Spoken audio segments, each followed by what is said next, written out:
You're listening to the Tom Barnard Podcast. You know, it just reminds me every time you play that I'm still in radio because that is such a radio sound, and the people that are in radio. Oh God! But it does get your attention. It sure does. Don't you Wakes you think? up a little bit. The great attention span, ladies and gentlemen. Yeah, we were just talking about some people and Ohtani's guy. Do you want to talk about that now, or you want to save that for sports with Judd? I'd like to hear his maybe take on it, so we can save that. Sounds good. We'll save that for him. Ohtani's. Anytime somebody makes, let's say, leaning toward a lot of money, they get ripped off by their friends because they don't watch their friends, and they get ripped. I've been ripped off by several friends. You know what? I literally said, I better go put my phone in the other room in case it rings. And then I didn't, and there it is again. Oh, Jesus. Once you talk, I'll go tell this guy. Okay.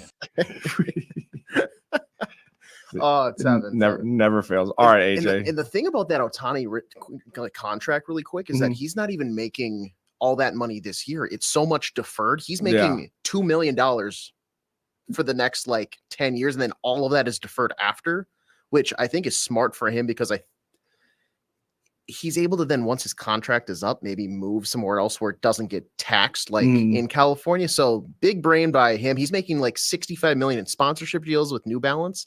So I think he's going to be just fine this year. Yeah, it's also weird to hear somebody that signs a $700 million contract that would be considered team friendly for any portion of it. A generational talent and team friendly. Yeah. Dude, have you been following the Nashville kid that went missing? No. That everybody on TikTok is searching for? No, what's going on? So he went to 3 college bars with his buddies out in Nashville and now has just disappeared off the face of the earth. Just be clear, when you said Nashville kid, define kid, what age are we talking? I believe he was a college kid. Okay. Sorry. All right. Yeah. Because you said, he was at the bars. I was like, oh, yeah. No, yeah. You know, a 12-year-old just strolling in for a couple shots. Give me a PBR, baby. No, yeah. Okay. But yeah, no, now I guess that TikTok is taken over. And so they're all searching for him. They found just his debit card on the side of the road. Okay. Guy nowhere to be found. They're looking for his friend now. And so, but all of TikTok and the city of Nashville is he's been missing for, I believe, 4 or 5 days now. But yeah, no foul play. The last video they have of him was him drunkenly kind of stumbling down the sidewalk, talking to a police officer, and then gone. I told you not to talk about me while I'm not on the show with you. I was like, oh my gosh, he's back. I was looking at the article. He was drunker than hell. And who are you guys talking about? A Nashville kid, a college kid that went missing, I believe 2 weeks ago. Yeah, Friday, March 8th, it looks like. Yeah. So yeah, 13 days ago. Sorry, I was off by 1 day. Still missing, and now TikTok is looking for him. They still only have the credit card to go for, and it sounds like they're looking for one of his friends they can't find because they've got some questions for him. It's kind of a bitch to lose a guy who's 6'7", isn't it? Yeah, and for his body just not to turn up, if there was no foul play, if he was just drunk and stumbled somewhere, it's you'd think he would be found eventually. That makes me that makes me feel like the big thing when I was in St. Cloud, I was always told don't go walk. There was this bridge that had train tracks and you go across it, but the amount of people that I've heard that drunkenly try to walk across that, stumble and tip over, and then they fall down into the river, and it's is that the situation here? Something somewhere in water, body drifts, body sinks, and then all of a sudden it's a tough find. No quite. Yeah, it's a terrible story. Yeah, he's 6'7". The guy's in great shape. He did look like he was hammered in the video that I saw walking down the street. But something bad happened. You just don't. A 6'7" guy doesn't disappear. Just doesn't happen. No. I'd like to include you in my life right now by telling you when I did answer that phone call, and my phone is now in the other room where it's going to be from now. I literally just thought I better take that phone in the other. I didn't even know it was in here, so I better take it in the other room. I didn't do it. First thing that happens is it rings. Okay, now so. The phone's ringing, and one of you pick it up, and I'll be the other guy on the other end just now. Okay. Hello? Mr. Barnard, I was talking about something. Some people come down, help me out with something. What you got downstairs? That's exactly how I was like, what the hell are you saying? Let's project a little bit. Slow down a little bit. Honestly, I was like, some of y'all never been down south too much. I'll tell you a little bit about this so you understand what I'm talking about. I was like, who are you, Tony Joe White? Jesus Christ. What a name drop. God, remember that? Well, you guys, that was long before your time. You ever heard Tony Joe White though? I feel like I've heard he's a musician, correct? Like a singer? Mhm. Yep. Yeah. Okay. I think I've heard a couple of his songs. He talked about his girlfriend once as a wretched, spiteful, straight razor-tote woman. She sounds nice. Yeah, sounds very nice. Maybe that's where the 6'7" kid is with her. That's where it is. Oh my gosh. Oh, I love Tony Joe White. He was great. Poke Salad Annie was his big hit. He had a couple other hits too, but a hell of a talent, ladies and gentlemen, no question about it. But yeah, so I just 13 days, and they have no idea where that giant guy went. No, and he was down there with his fraternity brothers, and it's like none of them. Usually, guys at least leave with somebody walking them home, like just to go off by yourself. And that's the thing about that too, is like, I know it's a big, hey, women, make sure you have somebody if you're leaving the bar to be safe. Guys, don't be afraid to do that too. Yeah. Like the accountability buddy or whatever the term is, like you have somebody with you so that you just don't go like this, wandering off and then nobody finds it. Like make sure that you have, or at least have your location on your cell phone so somebody can track you at some point and get a good read. Yeah, that's a very, very sad situation. First of all, my friends would have never, ever let me or any of our friends wander off by themselves after we'd been drinking. No way. No, it just would not have happened.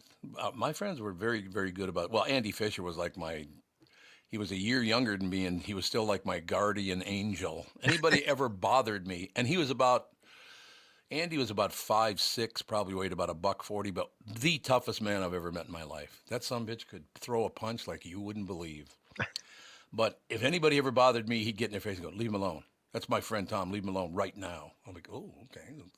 Works for me." Well, my son Andy's named after Andy Fisher, as a matter of fact. So that's how close we were. But yeah, you don't want to let your friend wander off by themselves after they've been getting hammered. And it was in Nashville, I think, right? Yes, Nashville. They were there for a spring break type related activities. That's an interesting spring break spot. I mean, Nashville's a huge party spot. I always associate it with bachelor party or bachelorette parties, though. Yep. Yeah. Well, because of the buses, the open top buses where they all ride around on. Have you seen that? That and like the mural with the wings that has a line around the block, so you can get a picture with it. Yeah, it's a different way. Yeah, we pretty much our parties when we were in high school were at somebody's house. We obviously didn't go to bars because we were 16 years old, 17 years old, whatever. But we were always together in a group. I will never forget that. It was a lot of fun. There's no question. The boys and the girls together, they got together on the weekends, and it was always me that had to order the booze online because of my voice. I sounded like I was about 40, so I'd call and go, "Yeah, I'd like 5 cases of grain belt delivered to the residence." And would you know when you're going to be here? Because I have to take a shower. He goes, "Oh, yeah, we'll be there in about 20 minutes. I said, "All right, I'll make sure I'm done by then." So, of course, when the doorbell rang, Tommy O'Brien would go, "Hey, Dad, the guy from Union Liquor's here." "Oh, son, I'm not quite done with my shower. Just tell him the money's on the television, okay?" "Okay, Dad." That was the deal. This is one of those moments where I go, you know what? Maybe it was better back then. You could just order alcohol online, delivered, no questions asked. Yeah, had to head fake him, though. Yeah, Head fake him. Do a little of that, but. And by the way, I just made up Union Liquor because that's the only liquor store I can remember in North Minneapolis. That wasn't Union Liquor, but that's the one. I don't know if it's still there now. I think it is, actually. A great place, as a matter of fact. Another great thing I saw in a liquor store once, just off Plymouth Avenue, North Minneapolis. Guy comes up and he's got a 6-pack of grain belt, let's say, or hams. It was a 6-pack of hams, actually. Okay. Puts her on the old counter, and the guy says, "Okay, that'll be $1.60." It was $1.60 for a 6-pack of beer. Jesus. The guy said, "Oh, I only have $1.25." And the guy behind the counter goes, "Oh, that's not a problem. Don't worry about it. Just put the hams back. There's a Buckhorn that it's a version of hams beer. Just get the Buckhorn." He goes, "Oh no, I'm getting the good stuff." "Well, you can't afford the good stuff. What do you want me to do?" Big flag on the play, because if we're calling hams the good stuff, Well, I got to stop you because Officer Dave is listening and he will come find us. no, I think you would admit that's not the creme de la creme of beers. Like, I'm not saying it's garbage. It's a middle of the road. I've danced this dance before, AJ. It's not what you're gonna win.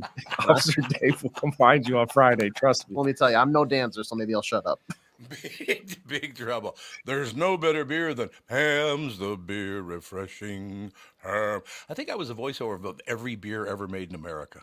God, I did a lot of beer voiceovers back in the day. You got a good beer voice. I do have a good beer voice. That is true. You know, the one thing that's different though, kind of this time of the year, whether it's here in Minneapolis, wherever you are, that when the spring stuff starts popping out, the new foliage, right? Okay. So I start the morning talking like this, like I always do. It's my regular voice. Mm-hmm. But as I breathe that in through the day, it ends up getting up about here, about midday. And then before I go to bed, I'm talking like this. Hey, okay, honey, I'll see you in the morning. Honest to God, that stuff closes my throat up to about the size of a straw, for Christ's sake. I don't know. What is that? It's from trees, they told me. It's like tree pollen or something. You know anything about that? I don't know much about it. I know that it's similar to like when you wake up in the morning, you're taller than what you are at the end of the day. Yes, because your body Yep. it stretches out or it like shrinks then. Yes, same sir. thing I think with your throat there, where it's like it starts a little more relaxed because you've been sleeping, not really talking, Yep. using it throughout the night. And then as you use it, it gets a little more tired, just like the rest of your body does. And then on top of that, with the pollen, it's like it's battling against it the entire day by some Yep. sort of reaction. That's exactly what goes on too. We shall take a break. Be right back in a couple of seconds. Some hunyuck named Judd something is with us. Is that the deal? Yeah, I think so. Plan. We've held off on talking sports until he pops on, so that's good, I think. Yeah. Have you enjoyed Minnesota's non-winter this year? You want to enjoy the warmth whenever you want? Two Minnesotans can help you live that dream. I said dream. Matt Carlson from Realty One Group Destination. Realty One Group Destination Key West, grew up in Litchfield, Minnesota, started out helping his friends find homes locally and in Florida, and now can help you. If you've considered living in the warmth of Florida, now is the time to reach out to your new friend in Realty, Matt Carlson.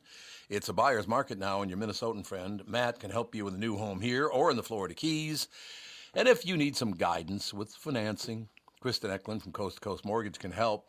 Kristen is Matt's preferred lender, can finance anywhere in Florida, and like Matt, is one of us, as she hails from the Sartell, Alexandria area. So if you're looking at a new home in Minnesota, or maybe that second home or retirement place in Florida, trust your new local friends and contact Matt and Kristen. They're very good people. I know them both, actually. Visit onekeywest.com. That's onekeywest.com, or call Matt at 612-791-2345, 612-791-2345, and work with local professionals you can trust. Is that text you're sending so important that you missed your turn? Is that text you're sending so important that you ran the red light? Is that text you're sending so important you didn't see the ball coming onto the road or the child that followed? Hi, I'm Mike Bryant from Bradshaw & Bryant. When you take your eyes off the road for even 4 seconds, your vehicle travels 100 yards. That's the entire length of a football field. If you absolutely have to text, you need to pull off the road somewhere safe and do it from there. Texting and driving is against the law and can cause serious injury or even death to you and others. Now that is important. We hope you're never injured in a collision, but if you are, please contact us. Find Bradshaw & Bryant, personal injury attorneys at minnesotapersonalinjury.com. Going farther with Mike Bryant on your side, seeking justice for the injured. Bradshaw & Bryant. Mike Lindell and My Pillow employees want to thank my listeners for all of your continued support. To thank you, they're having an overstock, clearance, and new product sale right now for the best prices ever when you use promo code TOM. And you get free shipping on your entire order. Get 50% off the MyPillow 2.0. Also get 50% off the brand new flannel sheets that just arrived in. Won't last long. 6-pack towel sets, only $29.98. And take advantage of the free shipping on larger items such as mattresses, mattress toppers, 100% made in the USA. On sale for as low as $99.99.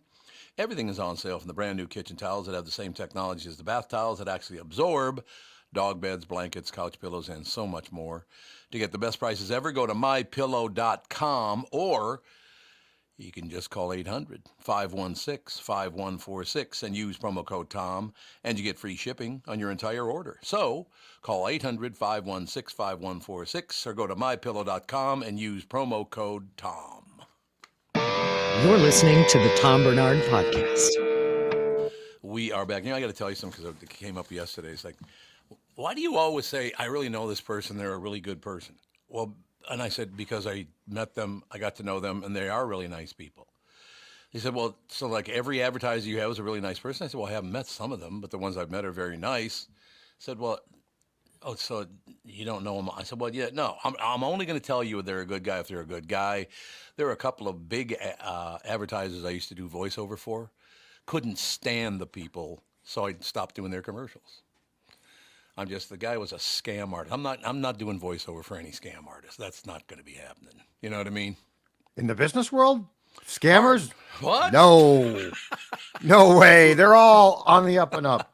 Tom Barnard, I don't know what you're talking about. I know, you're absolutely. Once again, you're 100% right. But no, when I tell you I know someone and they're a great person, I'm not lying. I'm not going to tell you they're a nice person if I don't even know them. What a great guy that just got pulled over for a DUI and killed a kid. No, Oh, you must not have that. some, but back to your point, you must have some great stories about when you did the national work, though. Oh yeah. There's some interesting story. That was quite, because back then, and it was a really good thing for the business and it was a really bad thing for the business at the same time before digital came along, because you could just sit at home and do all the voiceovers after digital.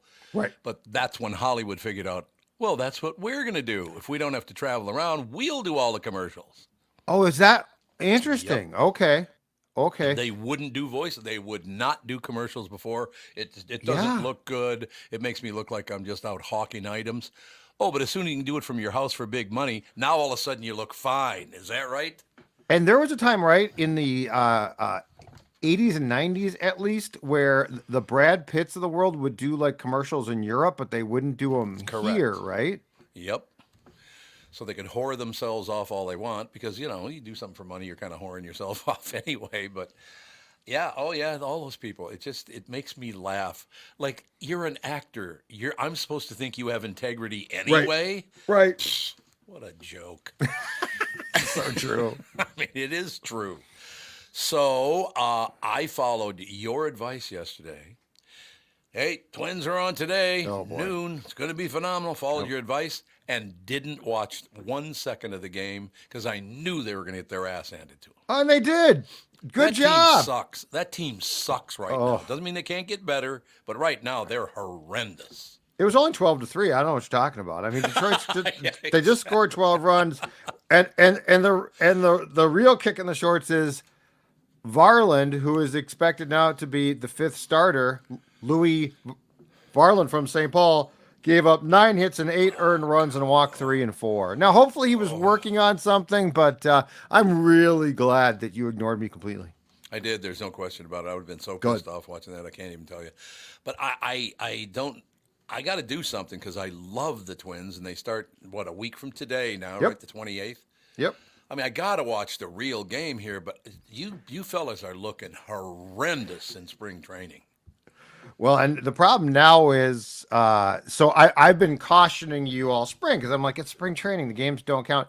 The problem now is that Jorge Alcala, another potential bullpen arm, I believe got hit with a comebacker yesterday and left the game with a finger problem. And so the issue now is that the injuries are starting to add up. And that's never a good thing. I'm a firm believer in the karma of your season can be set very early on.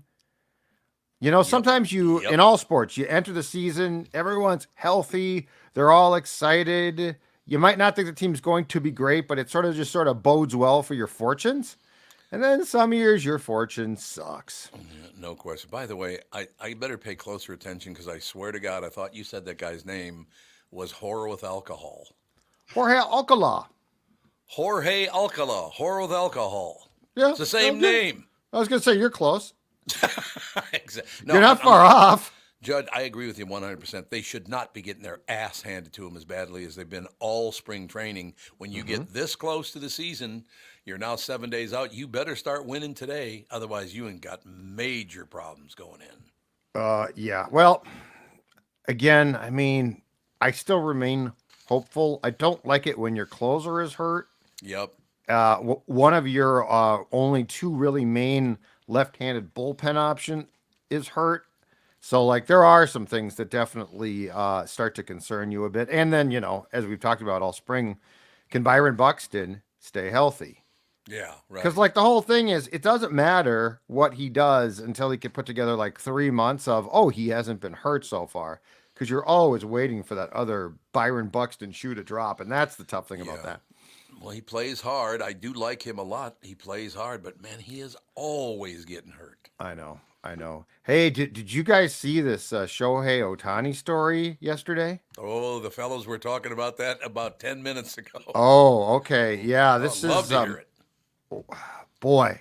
So I'll just read the top of the ESPN.com story, but this is concerning. So it says the Dodgers interpreter for Ohtani was fired Wednesday afternoon after questions surrounding at least $4.5 million in wire transfers sent from Ohtani's bank account to a bookmaking operation set off a series of events. The longtime friend and interpreter for Shohei incurred the gambling debts to a Southern California bookie that is under federal investigation, multiple sources told ESPN. All right, so let's just start here. So ESPN, the interpreter and Ohtani are like brothers. They're like best friends, right? Yep. And initially, the powers that be offered up the interpreter to give like a lengthy statement, sit down with ESPN explaining his involvement and how he was the one who gambled, but he never gambled on baseball, but Ohtani helped him. And then the Ohtani lawyers came along and said, no. That statement, we're retracting the entire thing. We'll give you a statement. And this whole thing is so hanky that I think it's a very logical leap that they're trying to say now his bank account was ripped off. He had no idea about any of this. After initially saying he helped pay off this debt, boy, does this seem like it could go south fast. Doesn't sound too good. I have never understood, and I don't think it's the case. So Ohtani wasn't involved in the gambling part, right? That's what they're trying to tell you. Okay. But like how much he knew, when he knew it, was he robbed? Originally, the interpreter said, no, he helped me. I begged for help, and he helped me pay off something like a $4+ million debt. Okay, explain something to me. You're making $700 million, but there's no way he was gambling. I mean, if you got that much money, why the hell would you gamble? Well, I suppose you can. I was going to say you can. Why did Pete Rose bet on baseball? Right. No, you're absolutely. I've never understood gambling. I've never been a gambler. I go to Vegas. I would gamble a little bit. Right. Once in a while, I'll go out to Mystic Lake or Treasure Island, just for fun. But I've never ever been a serious gambler. I have no interest in that whatsoever. I had a brief foray into sports gambling in my 20s. Oh, and I'll tell you what, it makes meaningless games more fun. Yeah. But you realize how dangerous it is because you think that you know sports. Oh yeah. And it is like and plus the thing about chasing games is so true. So like you have a bad Sunday, right? Football doesn't go well. You're down. And I mean, in my case, I think I was betting 10s and 20s. So it wasn't that big a deal, but that night the Knicks happened to be playing Golden State, late tip off on the West Coast. And you're like, you know what? I'll make some of my money back on the spread of this game. Yep.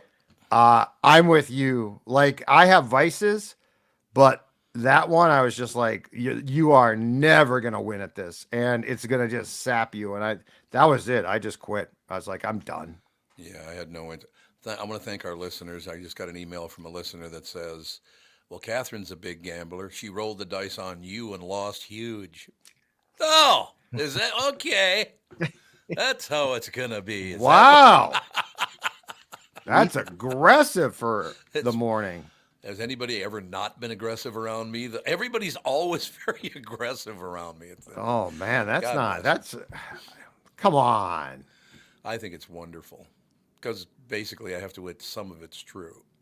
It's true for me too. I'm not going to lie. I just come on. But anyway, I'm curious where this winds up because the story doesn't work. Like the way they're trying to spin it to ESPN. It just doesn't work, you guys. No. So you think Ohtani's involved big time in this? I think he's got some involvement. The question is, he definitely knew. The original statement is clearly true. So, but I mean, to involve yourself and your name's on the wire transfers. Yeah, that's true. Speaking of sloppy too. Yeah. Like, how do you, if you're Shohei Ohtani, like if you're Joe Business Guy and you're putting your name on wire transfers to bookies in California, which by the way, gambling is still not, sports gambling in California has not been passed yet. Now a bookie's a whole different ballgame anyway. Yeah. But anyway, I think there's something weird here. And let's just say this is probably what baseball does not need when they're opening the season in Seoul with the Padres playing the Dodgers. Welcome to baseball season. We got a scandal with our most popular famous player. Well, it's true. I mean, imagine this.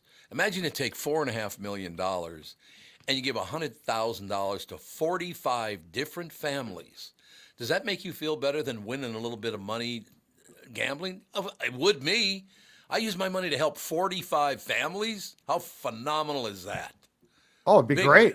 Well, and plus the ridiculous thing about this is no matter how it shakes out, gambling on sports, you could do a lot of bad things. As an athlete, you could do a lot of bad things and be forgiven, essentially, right? Right. Gambling on sports, and especially if it's implied at all that you might have gambled on your own sport, you don't get forgiven for that one. No, that's true.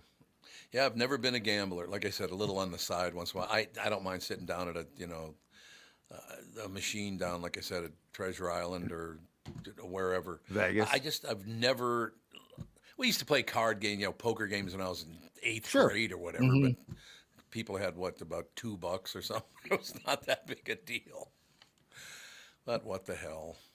Well, and that stuff's fun. But here's the thing too: is on planes and stuff, athletes have massive poker games. Like that's not. But again, and that might be troublesome to some, but that has nothing to do with their sport.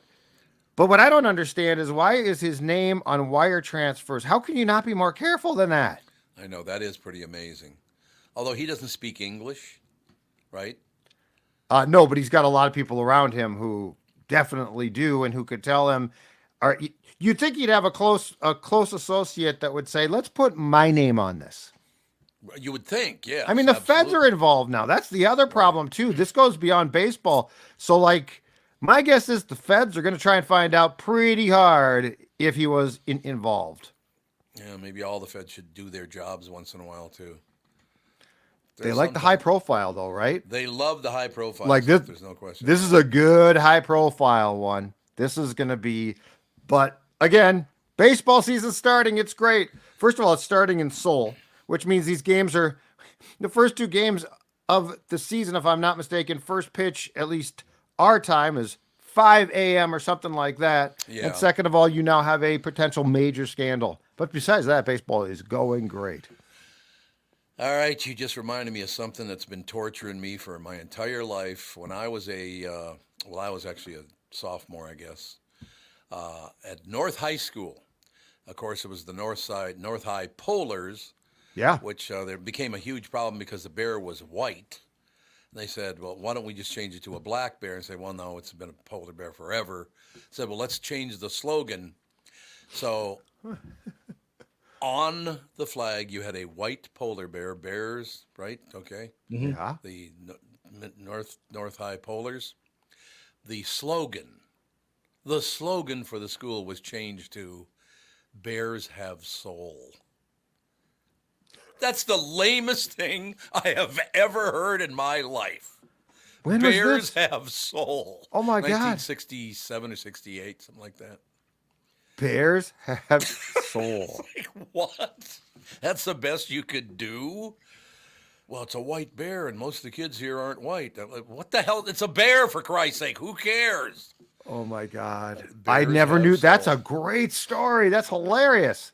We're going to start doing traffic on this show. Ladies and gentlemen, here's Tevin. Tevin has soul, and traffic has soul. I'd like you to know. With soul. I like it. Traffic with soul. I feel like a bear with soul should have been turned into like a dancing bear. Right. Well, yeah, that's The true. bear has soul. Works for me. But it never did. Bears have soul. I'll never forget it. I had no idea. That is a You could look it up. And the 60s too. In the 60s. Oh, God. You have to remember, though, that was the year that they burned Plymouth Avenue to the ground, baby. So there was a lot of bears having soul back in that era, I'll tell you that. That's a sad story, man. I'm sure you saw it firsthand, but God. that's a sad story. I will tell you, when the tanks and all that stuff start rolling up your street, I'm like, what? There's a tank out in Plymouth Avenue. Yeah. I'm like, what the hell? Yeah. It was weird. It was very, very weird. But it also did something for me that I'm afraid of nothing or no one. Nothing scares me, because that scared me so much. Right. Nothing could ever scare me again. Loss of a loved one or something. Yes, that's different. But as far as being frightened of other people, no. It was a great treatment for me. It taught me a lot. Let me put it that way. Oh, boy. Ooh, boy, you got to go, man. You're a busy guy, and I'm holding you way too long. No. It's always fun. Are you kidding? It's always fun. Don't forget, Judd has soul every Tuesday, Wednesday, Thursday. Well, you know what? Actually, I don't at all. So, I don't. No soul. I have zero soul. You changed the song to "I'm a slow man." Yeah. Yeah. Slow. I'm a slow man. Now, that is accurate. Hey, it works for me, too. You're absolutely That's right. accurate. I got no problem with it, but it's accurate. All right, guys. Okay, we're got to go with this. Okay, homie, check you later. I thought I was back in 1968 again. All right, Pally, we will talk to you on Tuesday.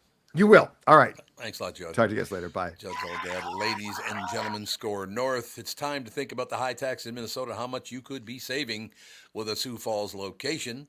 One of the first things Minnesota companies that have expanded or moved to Sioux Falls notice are the lower tax bills. Companies don't pay corporate or personal state income tax, and their other expenses are lower in Sioux Falls, too. Those business leaders started at our website, of course, SiouxFallsDevelopment.com, where you'll find a lot of the information you need to make the Sioux Falls decision. It's not going to be that hard. You'll discover just how quickly and efficiently you can get your operation started in Sioux Falls.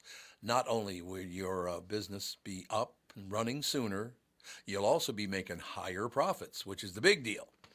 The National Tax Foundation's new index shows Minnesota at number 45, paying way too many taxes, and South Dakota at number 2, one of the best tax climates in the nation. 2024 is the time to make your move to Sioux Falls. Check out SiouxFallsDevelopment.com. Recently, Jim Paul of Valley Buick GMC was contacted by a company that does on-site sales. Jim was confused. Wait, they don't know anything about us, our staff, our reputation, most importantly, our customers. Hey, pal, no problem. We do them all over the country. Get the manager off the roof sale, inflatable gorilla sale, and our favorite, the 13-hour sale with a giant clock that goes to 13. Urgency, baby. We bring our crew because, well, your people are, let's just say, a little laid back. And the pricing? Nothing special, sport. But Jim thought, we price competitively every day. Our prices are special. We definitely don't need these guys. But sale does convey some urgency, so he made a bold decision for his fine dealerships. Announcing the Valley Buick GMC 365-day sale. And we can even extend it a couple years or so. I got the air dancer guy, scratch-offs, plastic keys, bubble machine. Valley Buick GMC in Apple Valley or Hastings, or valleycardealers.com. Hurry. When you go to a restaurant, let's say, you expect the chef to be an expert, don't you? Of course you do.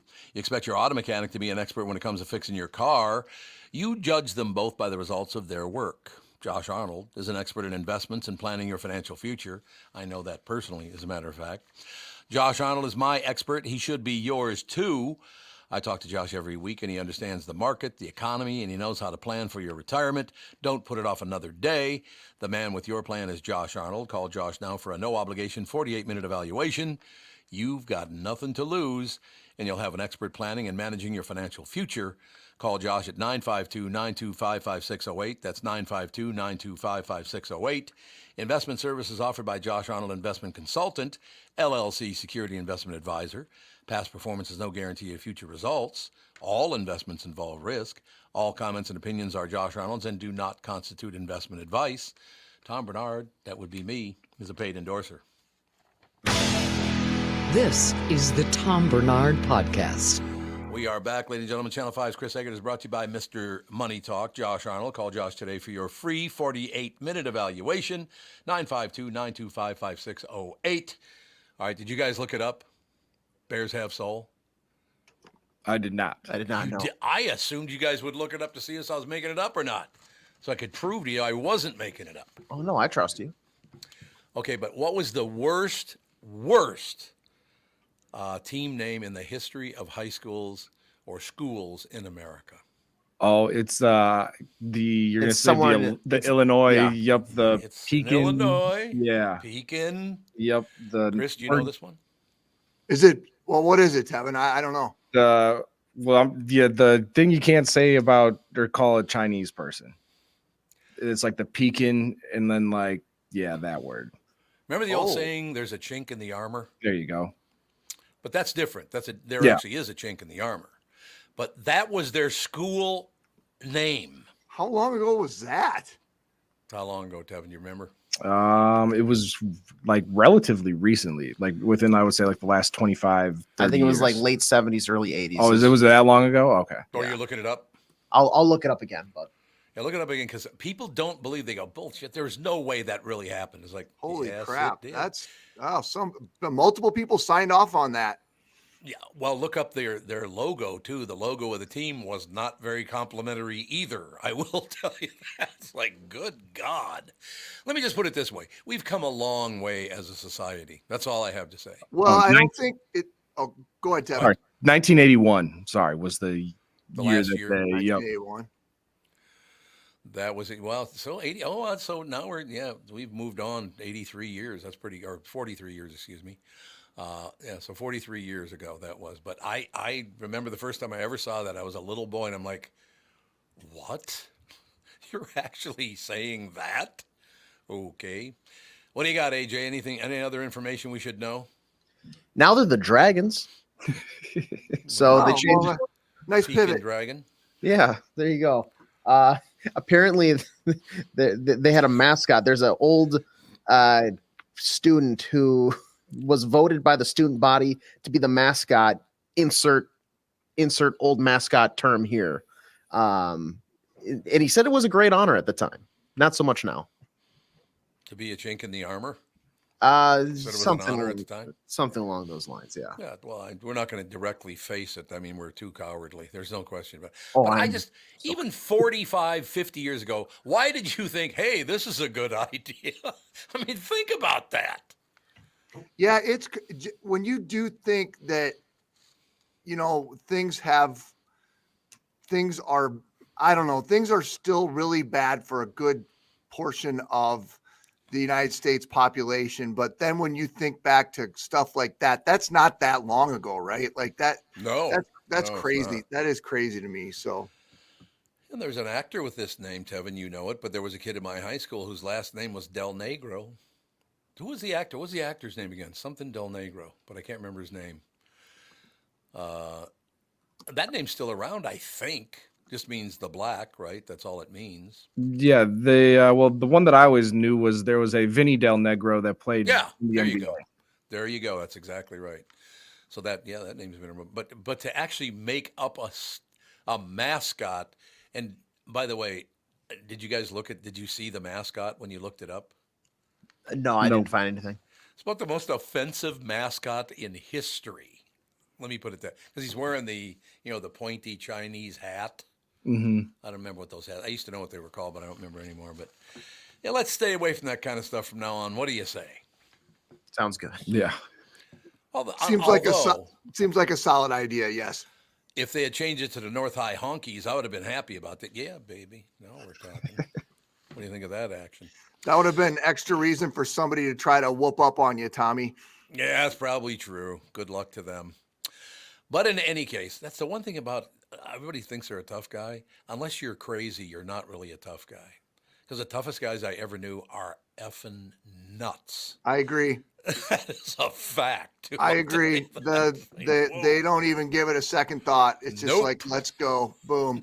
It's like, God. they're foaming at the mouth and they're moaning and groaning. I'm like, One of settle my down. one of my college friends, he was kind of like that. Kid was crazy, and it was at my wedding, and I wasn't there, but it was after the reception and or after the whatever, and people went out to the bar afterwards, and this older man was being like yelling at his older daughter. The daughter was old enough to be in the bar. Okay. So, and my friend did not like how the dad was talking to his daughter. Oh, sure. Like, this is a dad and a daughter. And my guy goes over there and asks the dad to chill a little bit. And the dad's like, well, who the hell are you? And my buddy just boom, popped him, dropped him right there. Like at after a wedding, like he's in a suit. Like I don't know, it's just crazy. He was awesome. One of my favorite things, Guy's no longer with us, so I won't say too much about it, but we're in a band, and every time we played a wedding, there was a fist fight upstairs at Howie's. Every wedding, there was a fist fight. And the first thing Guy did was to pick up the mic stand. So if anybody came near me, could clock him right in the head with it. That's very smart. It was very smart. That's very smart. So what's happening in the news today, Palomino? Well, the snow's obviously a big thing again today. And this is interesting after all this discussion and debate over the rideshare situation in Minneapolis, and Uber like really is making moves to leave. Yeah. It kind of looks like maybe the Minneapolis City Council is going, oh, maybe that wasn't the best idea. Stupid idea. Maybe us trying to get them more money and then their employer leaving the city is going to backfire a little bit. So Andrea Jenkins is going to introduce a measure today for them to revisit said ordinance. So we'll see what happens. But I'm gonna go out on a limb and say they're probably gonna just go ahead and not put that thing in place. But we'll see. Uber and Lyft can stick around. Is that what you're saying? Well, it does seem a little counterproductive to try to help these drivers get more money and then take away their livelihood. Okay, there's 3 of you, so you can be a vote breaker, right? Yep. Why is it every time they show a city council now across America, they act like the dumbest sons of bitches ever born? What happened to city councils? Why? It's weird. I think, in particular, you can say this in the Minneapolis City Council. I think they're a very activist council, and are they? Yeah. I think there are people who came in there to really try to shake things up, and maybe that is the will of their constituents. I have no idea, but you definitely see some of these city councils coming in to really make waves and versus coming in and sort of trying to manage the day-to-day stuff, which is boring work, right? Like it's boring to decide to build sidewalks, but you know what's really not boring? Let's pass a resolution to support Gaza. I mean, it's that kind of stuff. Right.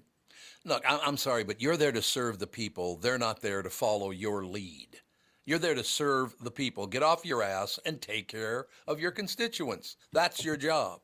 I don't know much. I don't have a lot of particulars about individuals on the Minneapolis City Council, but I don't know when they're left of Mayor Jacob Fry, who was already considered pretty left. Yes. I think that kind of gives you an idea where they're at. So I just don't get it. Serve all of the people. I have never understood, first of all, I know you got to get going, so I'll keep this quick.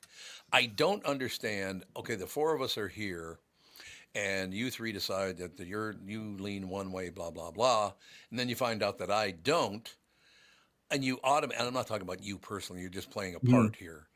I hate you because I don't agree with you, your politics. You hate me? What the hell is that?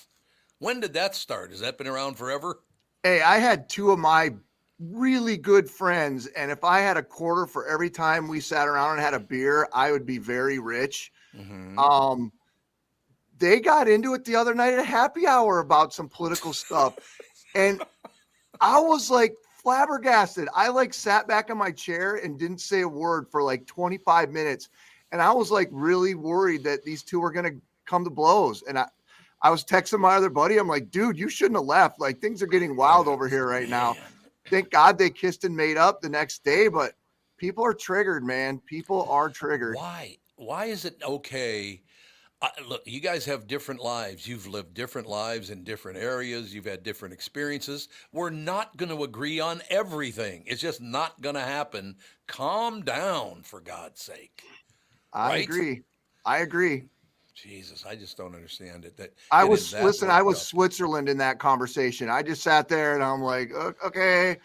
Well, I always use this example of how I am Switzerland of the world. You know how I can prove it? Oh. Two great friends of mine. One's Mike Gelfand and one is Mike Lindell. What does that tell you? Yeah, that's. Is there a bigger divide in the world? You got to be Switzerland to be in the middle of that. But I like them as people. They don't control the elections. I mean, Gelfand, it was your vote that did this. No, it doesn't. Settle down, for Christ's sake. Well, I think that's. And maybe I have a cynical view of the whole thing, but my viewpoint is like, what? I mean, really, what are either one of them going to do when it comes right down to it? Absolutely. They got no voice. Calm down. We've all been around this operation for quite a long time now, and let's just look back in time. And anyway, whatever. And like I said, mine is shift. I know you got to get going here, but I was raised a Democrat. My mother was she wasn't a nut job Democrat. She just loved the Democratic Party. And when JFK, being a Catholic, was elected, that was a huge deal for her. Oh, yeah. So I was a Democrat for many years. And then they started getting really weird. So I tried to be a Republican, and they're kind of weird. So I ended up being a centrist now. So I've tried them all. You be what you want to be. I would never get upset with somebody about their political opinion. Whatever. Good for you. That's your life. That's not my life. It's your life, right? Yep. Right. Relax, everyone. Chris, I've decided you don't have to work anymore today. You can just go home. God, I would love that, Tom. That would be really great. All right, Pally. All I got to do is win the Mega Millions. It's like almost up to $1 billion now. So, well, you get Ohtani to give you $4.5 million, like he did as. Oh God, that's going to get interesting, isn't it? Yes, it is. All right, pal. I know you got to go, but we'll talk to you. Bye, guys. Have a good day. Channel 5's Chris Egert is brought to you by Mr. Money Talk Josh Arnold. Call Josh today for your free 48-minute evaluation at 952-925-5608. I got to ask you guys a question because it just came up on the news last night, and I just wanted to see if you feel this way. Well, Tevin, you're a bit older than that, but AJ, you're right in the wheelhouse. I looked at some data that was released last night. The most unhappy people in the United States are people under 30. You know how sad that is to hear? Man, when I was in my 20s, I was kicking ass, going to, getting jobs, going out drinking with my buddies, going out with some women. But do you think this is because of, the internet, because of television news, because of radio news, because of the newspapers? It said literally people under 30 are the most unhappy they have ever been in the history of America. AJ, you're that age. Why are people so unhappy? I mean, I can understand why they'd be unhappy. Don't get me wrong. I understand that. But that's really sad to hear that you start your life out being that unhappy. I bet you it probably has a factor played in of like every generation prior to mine. It felt like you're going to do better and succeed more than the generation that raised you. Things are going to grow. It doesn't. To me, and I think based on this study, maybe feels like the same for a lot of people my age, where it's like it doesn't really feel that way anymore. I'm right. Yeah. I can't think of when I'm going to be able to buy a house. Like it's not in my plans. There you go. I would like to at some point, but at this rate, it's going to be when I'm like 50 or 60 because it's just so expensive. There's always been war, but it's like it seems like there's always stuff going on. Around the world, so that's maybe hasn't changed as much. Right. People keep getting sick. Like COVID wasn't, not a thing, so that has now been affected, and it's just like it seems very bleak. Is what I guess what I'm trying to say. Yeah, and with social media, and you can connect with everybody so easily, it feels like you get just overexposed to all the bleakness as well. Like there's not enough good news circulating in the world, so it's very easy to get sad, and then now you just keep seeing more and more sad stuff, and now it's just depressing. See why thousands of people now listen to this show, because there's nothing bleak about this show. Either have a good time and laugh or get the hell away from me. That's all I'm Yes. saying. Two options. We got to take a break. Be right back in a couple minutes. Got a little news coming up. What is the happiest country in the world? Do you know? I believe, isn't it usually like Sweden or Switzerland or? We're going to find out. My What do you guess is think, AJ? Djibouti. Just because Djibouti. Shake Djibouti. Shake Djibouti, yeah. Shake, shake, shake it. Shake. I love that song. We'll be right back, ladies and gentlemen. A little news follows this. Ivan Decker coming up at 9 o'clock, too. His latest comedy special, Popcorn, released on March 19th. A lot of great stuff coming up right after this. Hello, I'm Brad Huckle, President and Chief Lending Officer at North American Banking Company. And I'm Michael Bilski, CEO at North American Banking Company. As a locally owned and operated community bank, we work with many multi-generational businesses. Take personal care dentistry of Roseville, for example. Dr. Walter Hunt, also known as Painless to Me, has been a longtime customer of the bank since we opened the bank in 1998. When his son Kyle was ready to join the practice, they wanted to expand quickly. With their additional space and equipment, they now are able to see more patients each day while providing the same level of care and service. Okay, guys, I'll take it from here. If you run a family business or any kind of business for that matter, you should be banking with Brad and Mike over at North American Banking Company. Every time I deal with them or their team, I know I'm working with experienced professional bankers. So why not bank with my banker? North American Banking Company, a better banking experience, member FDIC, equal housing lender. Is that text you're sending so important that you missed your turn? Is that text you're sending so important that you ran the red light? Is that text you're sending so important you didn't see the ball coming onto the road or the child that followed? Hi, I'm Mike Bryant from Bradshaw and Bryant. When you take your eyes off the road for even 4 seconds, your vehicle travels 100 yards. That's the entire length of a football field. If you absolutely have to text, you need to pull off the road somewhere safe and do it from there. Texting and driving is against the law and can cause serious injury or even death to you and others. Now that is important. We hope you're never injured in a collision, but if you are, please contact us. Find Bradshaw and Bryant, personal injury attorneys at minnesotapersonalinjury.com. Going farther with Mike Bryant on your side, seeking justice for the injured.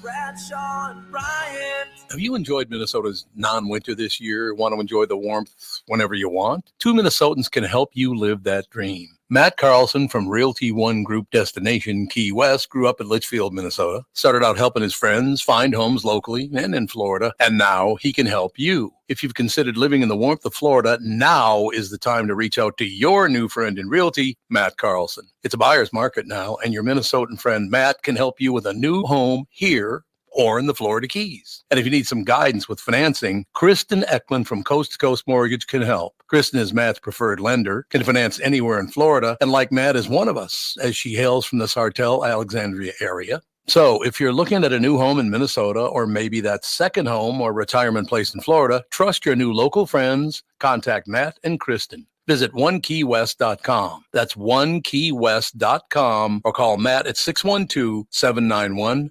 612-791-2345, and work with local professionals you can trust. You're listening to the Tom Barnard Podcast. We just asked what the happiest country in the world is. Some guesses came out there. Very, very close, as a matter of fact. It is not the United States. Nobody guessed that anyway. You probably wouldn't believe this with all the chaos that's happened in America over the past few years, but we're pretty happy. Still pretty happy with our lives, relatively speaking. That said, things are starting to wear on us.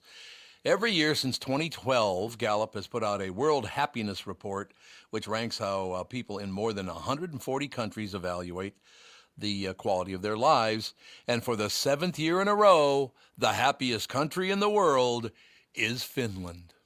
So you were close. Yep. Yeah, that makes sense. You guys were close. No question about it. They Denmark's what? I was gonna say, what do they have to be sad about in Finland? Like, well, I got to give you this is a personal story, of course. Okay. I had a friend named Roy Mattsson. His name is Royal Mattsson, was his full name. Roy Mattsson. All right. Finnish. one of the crabbiest people I ever met in my life. So what does that tell you? Honestly, God, Roy could be one crabby guy. I will tell. I loved him. Don't get me wrong, as a dear friend. But yeah, he could be crabby. Let me put it that way. Okay. Denmark's number 2, Iceland's number 3. The rest of the top 10. You know that why they're so happy? Because the weather sucks so much that nobody comes there. Like, good, stay away. Stay away. I'm happy that you're not here. Sweden, Israel, the Netherlands. You got Norway, Luxembourg, Switzerland, New Zealand. So the 5 major Nordic countries are all in the top 7. That is amazing, though, when you look at it. Okay.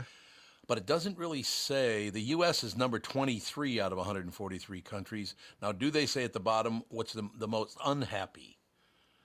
I don't really see that. Did they put that in there? Slovenia, the United Arab Emirates are right there with the United States. But it doesn't. I don't think it says anywhere what the world's unhappiest country is. Maybe I can find that on a difference. Overall, Afghanistan, Lebanon, and what is Lesotho? I never even heard of Lesotho. What the hell is Lesotho? Lesotho.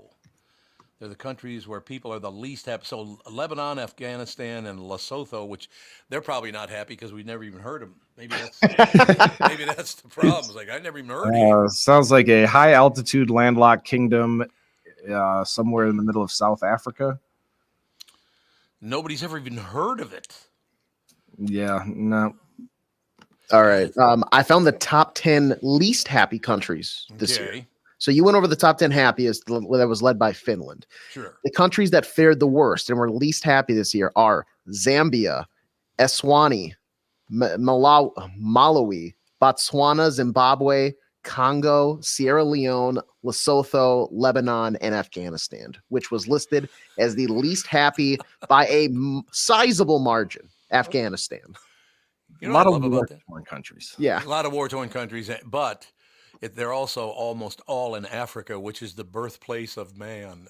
So it's great. The very place we all came from is the least happy place on earth. That's not good news. You know what I mean? No.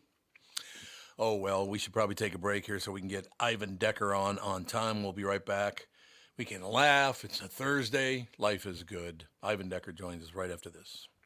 March means it's springtime, and that means spring cleaning, and your carpets and air ducts are the first item on my list. Your carpet and ducts are your biggest air filters in your home, and you could be breathing in nasty dust, dander, and bacteria. Zero Res's platinum-rated cleaning systems and environmentally friendly ZR water to the rescue with these limited-time offers. 3 rooms of carpet cleaned starting at just $129 off $40 savings, $75 off air duct cleaning, and 20% off all upholstery cleaning. Zero Res has over 17,000 reviews with an average 4.9-star rating, so their Gotta Love It guarantee ensures your spring cleaning will leave your home looking and smelling how it should. Call 952-ZEROREZ or visit ZeroResMinnesota.com to schedule your spring cleaning offer today, and be sure to ask for the Tom Barnard special. Zero Res. Spell it forward or backward, it spells the same. Schedule your appointment today and beat the spring cleaning rush.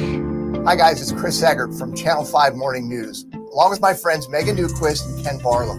In the morning, we pride ourselves on sharing people's stories. I've been lucky enough to be part of this 5 Eyewitness News morning team for more than a decade now. This is where I've raised my kids and working alongside my friends for all these years. We're like a family too. We are family, Chris. Working with you and Ken and Hannah, it is such an honor to help folks start their day every morning on Channel 5. We get to catch people up on the news that's happening, and Hannah is here to keep an eye on the traffic around town. And when it comes to weather, I know people rely on me to plan their day and get their family out the door. Over the last 10 years, there are so many memories and so many laughs. I just love sharing the forecast alongside you guys. I feel the same way, Ken. To all you who start your day with us here on Channel 5, we think of you as family too. Thanks for turning on 5 Eyewitness News in the mornings. When you go to a restaurant, you expect the chef to be an expert.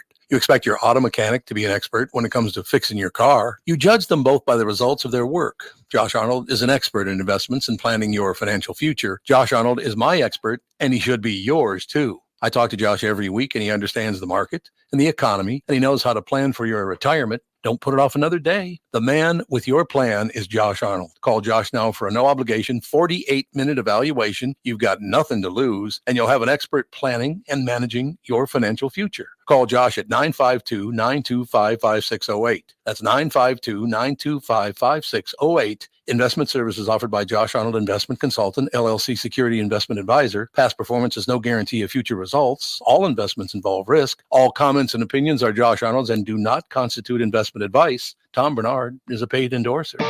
You're listening to the Tom Barnard Podcast. You damn right you are listening. There's no question about it. Is Ivan ready to go? I'm still waiting on that call, so we might have to kill him in there too here. I have a question for you. Do you know, is he from Victoria, British Columbia, Victoria, Minnesota? Do you know where he's from? I bet you we can find that information. It just says Victoria. But there are a lot of Victorias in the world, so I was wondering where. I would. Looks like from Canada. Yeah, Victoria, British Columbia. Yeah, that makes sense. That's a beautiful area, by the way. I just wanted to make sure because Victoria, Minnesota is beautiful too. Don't get me wrong. Yeah, right. Yeah. Absolutely.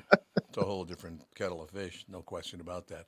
I'm really, really happy that comedians are out touring again after that whole everybody diseased up thing that went on for a few years there. Not really great about it. Nobody would go out, and if they did, they had to have a bucket over their head or whatever the hell it was. That got really old. I will tell you that. I just didn't go out ever. I literally, because I didn't want to wear a mask everywhere, I just never went out. It's like, you guys have fun. And especially when it was a quick in and out at the store. That's when it was the most. Yeah. Like, I'm going to be in here for 2 minutes, got to quick cover my face and be about my day.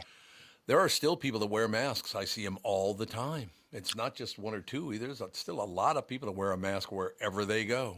Yeah, I saw a couple walking outside the other day. Both were masked up. And it's bizarre now at this point. All right, we've got Ivan on the line. Ivan Decker, ladies and gentlemen, his latest comedy special, Popcorn, which was released on March 19th. We were just discussing your hometown of Victoria, British Columbia, correct, Ivan?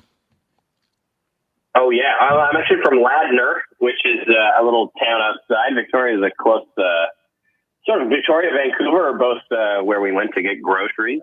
But, I'm not a city guy. I understand that, but I got in the descriptor, it says Ivan filmed Popcorn in his hometown of Victoria. So they lied to you and me. Those losers. How dare they? That's kind of how I feel. There's no question about that. Truly a special is truly a culmination and celebration of everything that has happened in his life since his last special on Netflix, including stealing a baby from Whole Foods and attempting to raise it as his own. That's not good news, Ivan, stealing babies from Whole Foods. They give them away now. They do? Oh, okay. They're right next to the apples in the produce department. You can just have them. That makes total sense to me. That's kind of the way the world's headed anyway. So put the babies, the unused babies, the unwanted babies, put them in with the apples. I like it. Yeah. Unbelievable. When did you discover that you were funnier than your friends? Oh, I think pretty, like in high school around that time. Yeah. I was, I could do the voices better from like The Simpsons. And sure. With the actual line. People, when someone tries to like retell a joke they saw on TV and they wouldn't get the wording right or the timing. And so I was that guy, like people would try to do a quote from The Simpsons or Family Guy or something, then I'd be like, nah, let me do it. I mean, obviously people who are observational, they're the best comedians in the world. What do you think it is that causes someone to be, again, observing things is what comedy's all about, is what life should be all about, actually. What gets people started? I was observing things to try to stay safe. I remember that. I paid attention to everything because I grew up in a pretty dangerous area. Was there any reason that you did became observational? I mean, it's a good thing now that I'm in a different position in my life. I still observe everything, and it really helps out with this job because I can sit here and BS for hours. It's wonderful. Yeah. I don't know. It's very strange. I always notice stuff like that. I think maybe it's because I'm a middle child and I had to have something interesting to say or nobody would listen to me. So I had to come in with something nobody had noticed before. And it's very fun. Like that's the kind of side part of observational comedy that's so neat, is having people come up to me after shows and tell me, oh, I never knew anybody else thought like that. And so it's very fun to have something that you can say that people think they're the only one that thinks this. And then you kind of reveal that, like, we all think this. We just don't really talk about it. Well, I just learned something from you this morning, Ivan Decker, because you talked about being a middle child. I am the fourth of 7 children, so maybe that has a lot to do with it. Yeah, we got to fight for the attention. Yeah, that's exactly right, too. No question. I am so glad, Ivan, and we were just talking about during the situation where, and by the way, my grandfather's name was Ivan, so I have a special affinity for people like you. That's all I have to say. Oh, right on. Works for me, but to get out and laugh again, to go out and, hey, shake hands, pat somebody in the back, hey, how you doing? That few years there, that must have been tough. How did you handle that? Oh, for sure. It was a very weird time because I didn't think I'd ever do stand up again. Right. I was like, oh, people open mouths in a room laughing towards each other's faces. That'll never come back. But fortunately, it did. And so, I just think it was so cool to see after everything started opening up again, just how much people really missed it. You could tell that people really do like being in a group together, sharing something, and to be able to be the one to offer them that opportunity is just so special.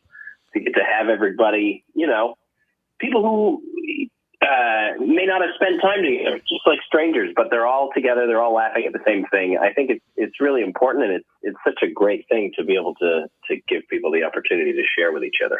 I love about it, Ivan, is we have a guy in his 20s, a guy in his 30s. I'm 72 years old. The three of us work together. And if it weren't for the fact that we laughed a lot, it'd make that job a hell of a lot harder, I'll tell you that. Oh yeah. I mean, that's my family were all my grandfather was a carpenter, and I think that kind of job site camaraderie that comes through joking around is just such an important part of keeping people together. I think to me it would getting through. I grew up in a very poor family and all the rest of it. I talk about that once in a while, quite often actually, but. If it weren't for laughter, I don't know what the hell we would have done. We all used to get together, brothers, sisters, my mother, get together on a Saturday night or whatever, sit around, watch something, and laugh our asses off. That was huge. Laughing is very important, man. Oh, yeah. It's and you forget. Sometimes you forget that you need to do it until, you see a comedy show or you watch a comedian that you like. Because it's tough. Sometimes people have a bad experience with stand-up comedy, and it sort of keeps them away from it. But I think people who've had a bad time, it's always good if they come back to it. Try again. Find another comedian you like. That's what's so great about right now. There's a comedian for everybody out there. And even if you've shied away from it before, you can find something now that you're going to love. Yeah, but Ivan, I got to be honest with you. I'm not going to blame the comedian. It's them. If you can't laugh at almost anybody, there's something wrong there. I mean, there are some people that aren't funny, but they're still going to say something that's mildly amusing. Calm down. Right? Yeah, exactly. I do think there's an attitude coming into it too. If you're like, crossing your arms saying, make me laugh, that's not it's not fun for anybody. Why would you do that? You don't go to a restaurant and keep your mouth closed, being like, try to get the food in me. I can't do that. That's a good point, actually. I never thought of that. I'm going to try that the next time we go out to dinner, go to the next table and go, you close your mouth. I'm going to try to feed you with your mouth shut. Yeah. I'm going to smash a hamburger into my closed lips, and then I'll give you a bad review. So, Ivan, what inspired popcorn? I think popcorn was just the sort of beginning, like you said off the top. It was everything that had happened to me since my previous special. I got married, had a kid, I had sort of stuff that I could wanted to talk about that. It's very interesting to be sort of the millennial generation that we're getting older now. We're having kids, and it's fun to be able to talk to other millennial parents about that and have material on that subject. And so this was sort of everything that had happened to me. And then I really wanted to put a special together that was joke dense, really heavy, lots of laughs, front to back, because the YouTube format it's a fun format because it's shorter than a typical hour-long special. It's 38 minutes, and so you can really keep it tight and I just try to have no extra fat or anything in there, just jokes constantly the whole time. I'm going to have to book you longer next time because 10 minutes wasn't enough, Pally. Yeah, well, I appreciate having me on. Ivan Deckard, ladies and gentlemen, promoting his latest comedy special, Popcorn, which was released on March 19th. Ivan, thank you for your time, sir. Hopefully we'll talk soon. Yeah, I hope so too. Thanks, Tom. Bye. I'm trying to be very careful with that now because a couple of times they had to just cut people off. So if it says 10 minutes, or I'll keep it at 10 minutes. Although we had one earlier in the week that said 15 minutes, and then they changed their mind and said, no, it isn't. It's 10 minutes. So it's like, well. Yeah, that was a last second, like, hey, by the way, just so you know. Well, thanks for the heads up. Yeah, thanks for the heads up on that. I got it all figured out now because you told me it was 15, but it's not. But other than that, yeah, because I don't like that either. Our people are late because other people keep them too long. So I try whatever it says on the paper. That's the time I'll keep it to, so we don't run over somebody else's bit or whatever the hell the deal is. But beautiful. It all works out in the end. So what else is happening? Anything good? Anything good? No, we're getting that snow at nights, unfortunately. Yeah, it's Minnesota. I feel like collectively is in this space of we really can't complain because we've had such a nice winter, but damn it, we really don't want to have this snow in March. Like we made it all the way through. We could see the finish line, and then we just stepped in this giant puddle, and now, So, did you get any snow yesterday? No, I think it's Saturday and Sunday. Oh, okay. Remember correctly? That's the We're biggest. supposed to get like 2 to 6 inches. We're gonna get like 2 inches overnight. It sounds like tonight, starting like later in the evening. Oh, okay. Then, like Tevin said, like maybe Friday night, but basically all weekend is when we're gonna get really that 2 to 8 or 6 or whatever. Luckily, it'll melt quickly, though. It absolutely, because it's almost April. It will melt quickly. Yeah, I was looking. It's estimated to be like mostly upper 30s, mid 40s all week, and then get into the 50s by Friday next week. So it's not going to be here too long. Yeah, you're right. It'll be fine. Don't worry about it. Uncle Tommy will take care of you. That's all there is to it. Now I feel better. See, there you go. We will take a break right here. Be back. Kristen Burt will join us right after this. Hello, I'm Brad Huckle, President and Chief Lending Officer at North American Banking Company. And I'm Michael Bilski, CEO at North American Banking Company. As a locally owned and operated community bank, we work with many multi-generational businesses. Take Personal Care Dentistry of Roseville, for example. Dr. Walter Hunt, also known as Painless to Me, has been a longtime customer of the bank since we opened the bank in 1998. When his son Kyle was ready to join the practice, they wanted to expand quickly. With their additional space and equipment, they now are able to see more patients each day while providing the same level of care and service. Okay, guys, I'll take it from here. If you run a family business or any kind of business for that matter, you should be banking with Brad and Mike over at North American Banking Company. Every time I deal with them or their team, I know I'm working with experienced professional bankers. So why not bank with my banker? North American Banking Company, a better banking experience, member FDIC, equal housing lender. Recently, Jim Paul of Valley Buick GMC was contacted by a company that does on-site sales. Jim was confused. Wait, they don't know anything about us, our staff, our reputation, most importantly, our customers. Hey, pal, no problem. We do them all over the country. You know, get the manager off the roof sale, inflatable gorilla sale, and our favorite, the 13-hour sale with a giant clock that goes to 13. Urgency, baby. We bring our crew because, well, your people are, let's just say, a little laid back. And the pricing? Nothing special, sport. But Jim thought we price competitively every day. Our prices are special. We definitely don't need these guys. But sale does convey some urgency, so we made a bold decision for his fine dealerships. Announcing the Valley Buick GMC 365-day sale. And we can even extend it a couple years or so. I got the air dancer guy, scratch-offs, plastic keys, bubble machine. Valley Buick GMC in Apple Valley or Hastings or valleycardealers.com. Hurry.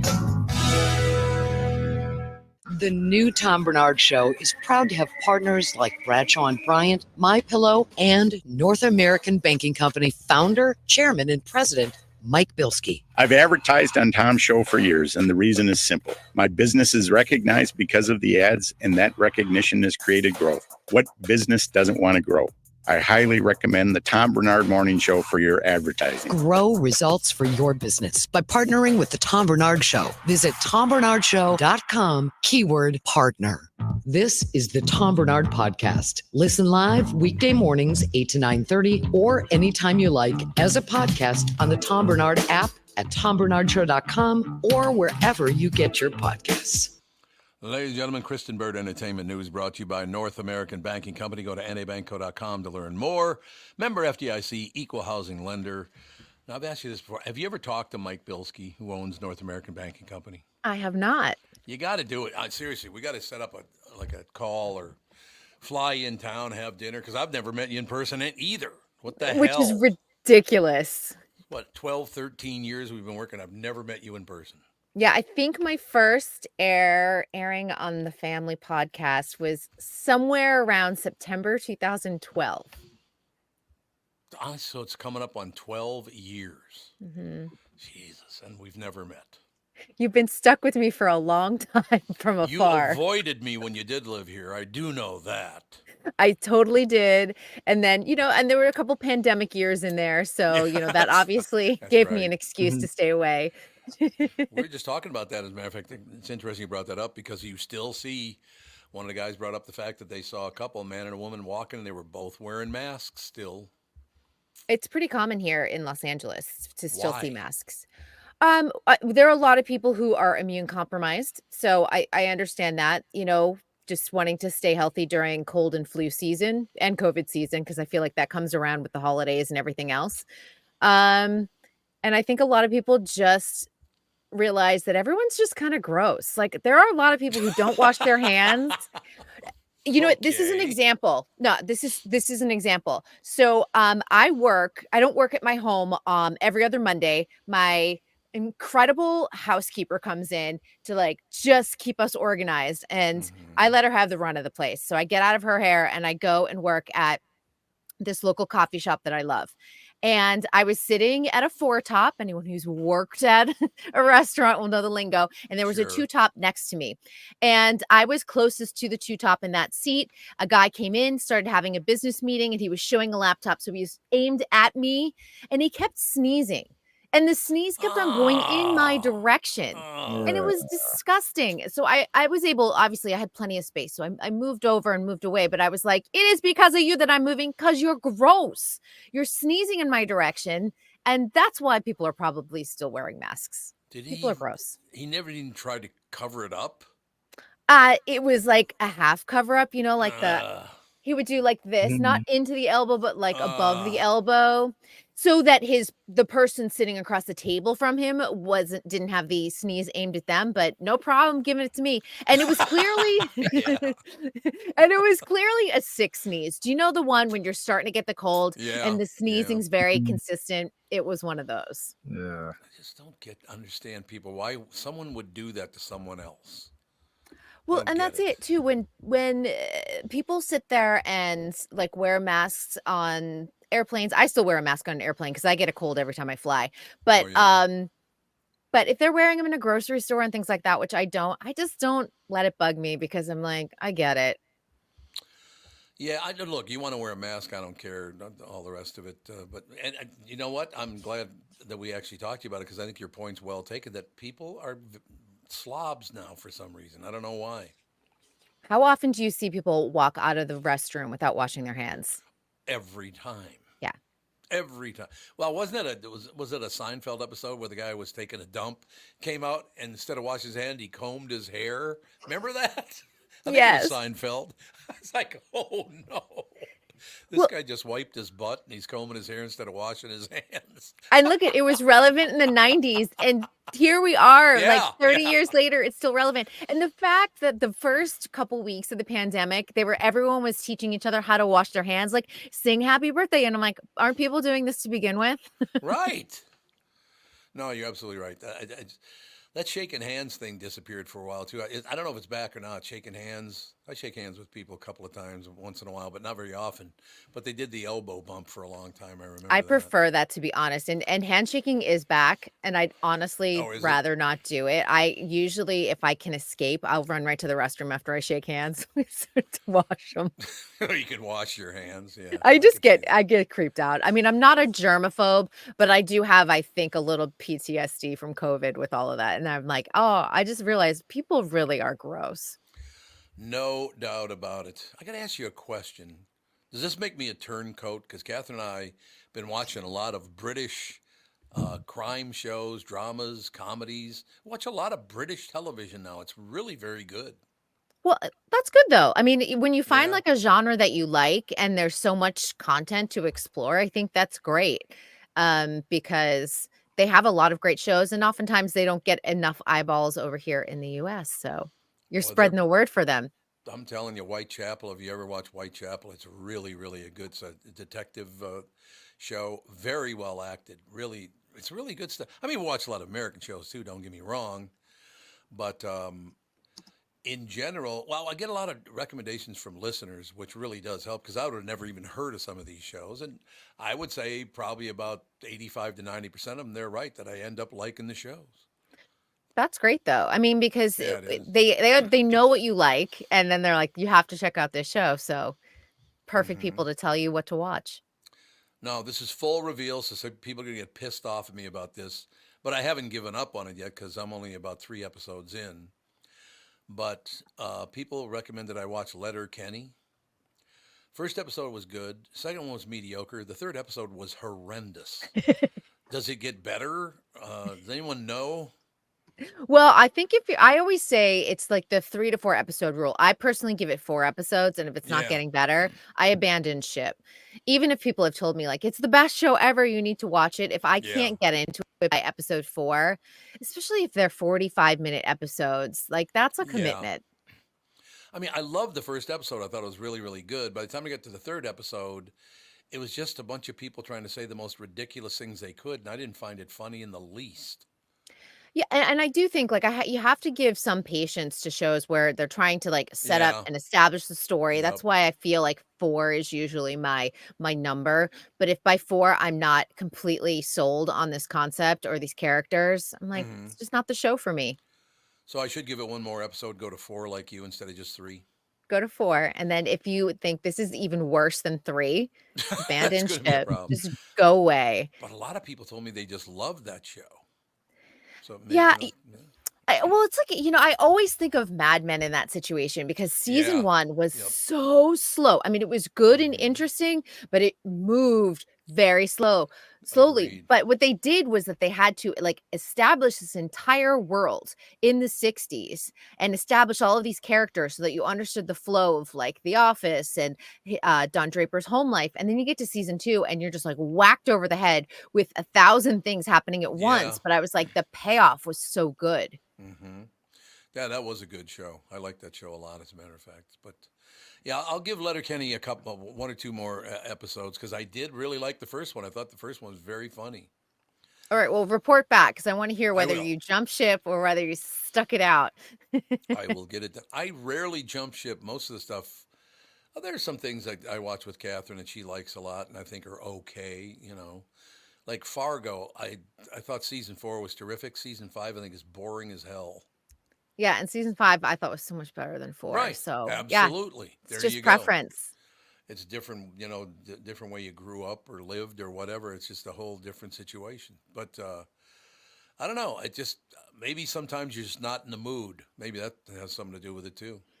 I do think oftentimes like when I'm going through like a stressful time in my life, I can't pay attention to really heavy dramas or anything else like that. I need super fluff or I need my comfort shows. And that's when I go back and maybe watch a couple episodes of The Office or Sex and the City or Gilmore Girls, something that I know that's just going to make me feel better. And I do think that's why we're in an era of comfort TV. And I know at the end of the year, we talked about why are all these old shows still resonating with people and they're in, the top 100. And I think that's exactly the reason why. Yeah, I think you're right. You mentioned it. Catherine and I, every time we need a little break and just to have a laugh, the extended versions of The Office are phenomenal. Have you seen the extended versions? Yeah, on Peacock. They're fantastic. Yes. And I've Really done good. the listen along on the podcast with the Office ladies, with Angela Kinsey. And I've really enjoyed that too, just because you get a lot of the behind the scenes. A lot of the cast members have come on and given their memories of certain episodes. So that's a fun one if people haven't checked it out. I got to run this by all three of you and all of our listeners because, I was in radio for about 50 some years total. I was at KQ for 37 years. And then they said, well, we'll do a podcast. We did the family podcast before that, which I always really liked. But I watch TV now, and every single person, and of course I have a podcast, everybody's got a podcast. It's like, God, how do you break through? I mean, it's got to be difficult. It's so hard to break through. It really is. And, it's interesting because a lot of the podcasts will provide clips on TikTok. And sometimes you will see a certain celebrity making the rounds. You're like, oh, they're on a podcast press tour because it's the same 5 clips all on 5 different podcasts. But so that is always really interesting. And so the podcast competition, even for certain guests, you really have to, have a unique angle for that guest because otherwise you're just going to sound like everybody else. Now, I don't remember radio ever being like that everybody who had a TV show also had a radio show. I don't remember that happening. Some it did. Like Jack Benny, I think, was on the radio a lot back, but that was before television broke is why he did that. And then when it did break, I think he kept it up. But yeah, it didn't it happens with podcasting because I guess you have your own equipment, do it in your own house. Mm-hmm. You don't have to go into a studio or anything like that. So everybody You can just go in does a the podcast. closet, Tom. Go in the closet. That's what I'll do. What also became a thing during the pandemic, actors weren't working, and Spotify, iHeartMedia, like a lot of bigger media conglomerates were just throwing money at celebrities so that they would have content while everyone was sitting at home.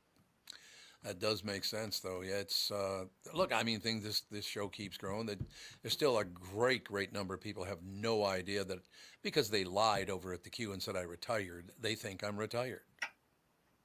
Once they hear that, they don't even bother to look for you because they retired. Okay, everybody knew it was a lie, but I mean, it makes things a lot harder. You need to do a little media tour when you're back in Minnesota. A media tour. A little media tour. Do you think they're going to let me on other media? Good luck to you. It ain't going to happen, I will tell you that. Most TV people. Then you're going to have to listen to me, and you're going to have to put some clips on TikTok. I know you keep wanting me to put that's the only place we're not on. I think we're on everywhere but TikTok. Got to start that book. And you got to start the book, and then you can do the press tour. Not doing a book. It's not going to happen. Forget about it. I think that is a missed opportunity, Tom. I really do. Nobody even knows how to read anymore under 40. Do you know how great your audiobook would be? Audiobooks are huge. What if I had somebody talk like this the whole time? And Tom, do you know what else is huge? Book talk. Book talk is huge. What is book talk? It is part of the algorithm. So if you're like an avid reader and you want to do like book clubs or find out about new books or discuss new books, book talk is like one of the algorithms you can join. So I'm just saying, and celebrity book talk is pretty big. Celebrity book talk. You're famous enough to have a memoir. Mm-hmm. Dude, you're in the Radio Hall of Fame. Come on. I will like shout out your accolades for you. Then anybody could make it into that thing. I'm not in the Radio Hall of Fame. Devin's not. AJ's not. Nope. Not yet. Not yet. Not yet for AJ. Not yet for you guys. Okay. Oh, you know what? I won't ever make it, so it's okay. But there are 3 Minnesotans, I think, in the history of the National Radio Hall of Fame. And it was the first one to go in was Mr. Hubbard, Stanley Hubbard, who started this company, as a matter of fact. And then, of course, Garrison Keillor. He was on, public radio. So I guess I am the only commercial radio guy that's ever made it in the Hall of Fame, which shows you what kind of lame-ass talent we've had in this state. Or you could pat yourself on the back for such a nice accomplishment. Yeah, it was very nice of them to do that. But yeah, I don't know. Doesn't it take a long time to write a book? Take about a year, probably. Oh, God.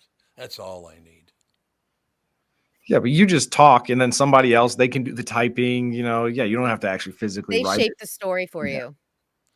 It all started in the backyard of a who was that? He always started. Well, it all started when they started every story that way. I can't remember who it was. It was very. But fun. you're gonna start yours in a world.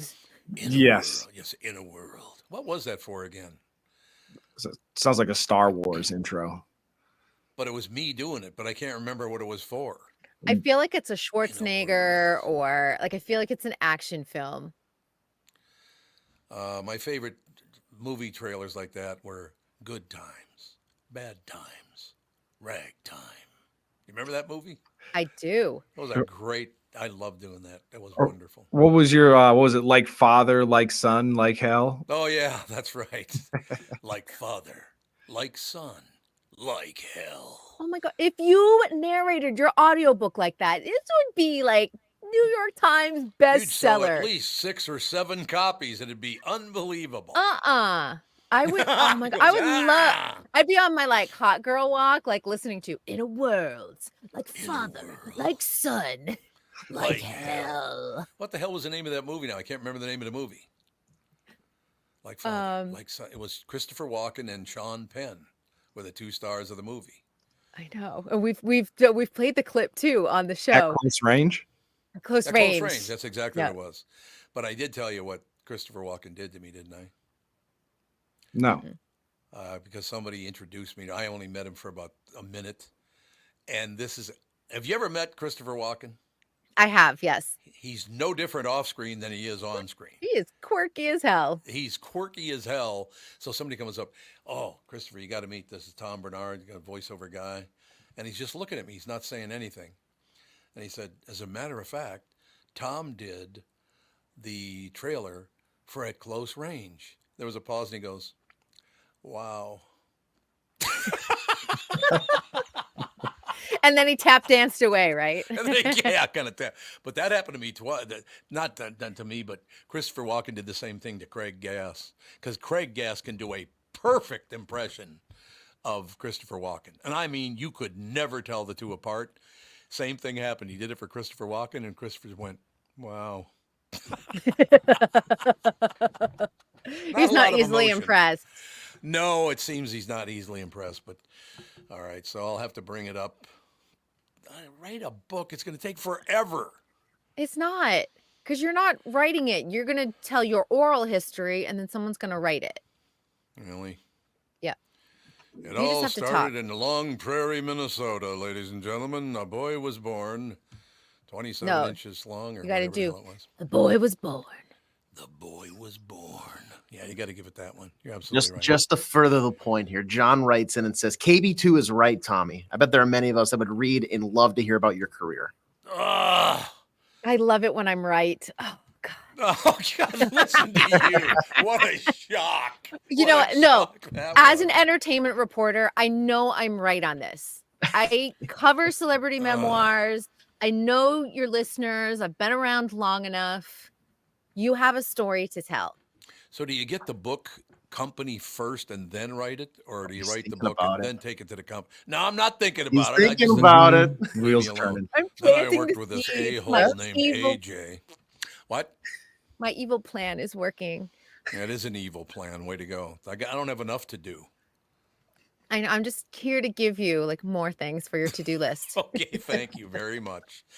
All right, sister. Any closing words? Roadhouse. I'll tell you, Tom. Roadhouse is on. I'm just going to mock you back. Roadhouse is officially on Amazon Prime. It is the remake of the Patrick Swayze classic. I am positive Tim Lammers is going to review it tomorrow, and I'll let his opinion on that. But this movie, by the way, just was a hot mess behind the scenes. So if you do watch it, just know that Doug Liman, the director, is boycotting it right now because he wanted it out as a theatrical release. And Amazon said, you took the $85 million for it to go directly to streaming. If you wanted it to go to theatrical, we were only going to give you $60 million. You knew the deal. While this was filmed, Conor McGregor, who's in it, had sexual assault allegations. They have been dropped since, but they fired a producer. Like behind the scenes, it just was a hot mess. So you can kind of feel that a little bit in the movie. Like things were a little bit chaotic. Yeah. But I will let Tim Lammers do all of the reviewing for it tomorrow. Timmy. Yeah. That Matter of fact, we can close with this. When that movie came out, Roadhouse, that was what, 25 years ago, something? Oh no, 40. 40 years ago? It was an 80s movie, I believe, or Was an it? early Oh, 90s. God. Because I was at the Q doing the morning show, and they hired a woman I had never met. So to spend a little time, I'm not going to go to a bar and go drinking, or I don't want to go to lunch because then you're eating and talking at the same time. So he said, let's just go to a movie. We'll go see a movie together, and it'll be fine, and we can talk. It's middle of the day, so it wouldn't be packed. So we take this young woman I had never met before, and we go to the movie in Roadhouse. And the first scene in Roadhouse, the guy's banging the hell out of a woman. It was like, well, this isn't uncomfortable at all. I'll never forget that as long as I live. Like, oh, God. Tom, it was 1989 that you went to that movie. Yeah. 35 years ago. Yep. Oh, my God. AJ wasn't even a thought at that point. Nope. And Tevin barely was. Yeah, barely. That's exactly right. Or actually, no, not yet. Like they're starting to think about me. There you go. There you have it. They're like, we were not born in that decade, please. Oh, we were not born in that decade. I was born in that decade. Kristen's a 90s baby. You're a 90s baby? No. I mean, I grew up in the 90s for sure. Yeah, there you go. Kristen's like 29. I love that. Yeah. 20, Yeah. there you go. We're trying to age backwards as much as we can. All right, we'll find some other thing to torture Tom with on tomorrow's show. It'll be perfect. We'll see if you've written page 1. In a world. Where he starts the book. Where he starts the book and Actually, regrets it all from you the need very to do. first second. What? You just need to go with your audio and just be like, blah, blah, blah, blah, blah. And then a writer just. So do you have to make up transcribes that. BS to make the book better? Does everybody just make up BS stories that never really happened? No, I mean, it's your version. It's your truth. Some other people may have a different truth. Like, let's say you had a battle with someone at one of your radio stations. They're going to have their version. You're going to have your version, but you get the opportunity to get the last word. Me battling with coworkers? Who ever heard of it? Never. All right, we got to go, you pill. Now you've ruined my life. Way to go. I'm trying really hard. It's 12 years. It's been a long-term project for me. We'll talk to you tomorrow. Thank you. See ya. Ladies and gentlemen, Kristen Bird Entertainment News brought to you by North American Banking Company. Go to nabanco.com to learn more. Member FDIC, equal housing lender. Any closing words, gentlemen? Get those shovels out, people, just in case. There it is. Yeah, stretch. Winter is coming. It's true. All right, we'll talk to you tomorrow. Yeah, talk to you then. Thanks. Bye.